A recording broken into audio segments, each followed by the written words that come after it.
শুনে যদি 100 টাকা লোভ থাকে তাহলে হালকা শান্তি, আর যদি মনে করলে এসব থাকে তাহলে ফুল শান্তি, আর যদি এতগুলো লোভ থাকে তাহলে তো মনে করলেন সবার কাছে আপনি প্রিয়, মানে প্রিয় তো বলা যায় না, এটা আপনি যে কি দামি হবেন সেটা আপনি সময় মতো বুঝতে পারবেন।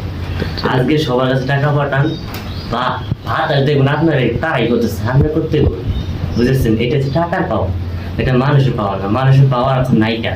বর্তমান যে পরিমাণ টাকা পাওয়ার আছে সে পরিমাণ মানুষের শক্তি নাইকা, ঠিক আছে?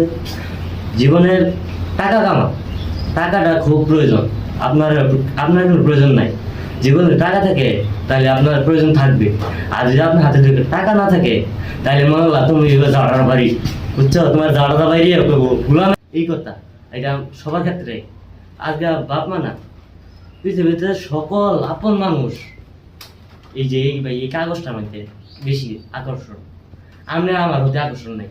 যদি এটা থাকে মানে আমি দুনিয়াতে সহজ আছে, আর না থাকে কি করবো, আপনি তো একটু পড়াশোনা হলে অবশ্যই বুঝতে পারবেন যে টাকাটা কি মূল্য, ঠিক আছে?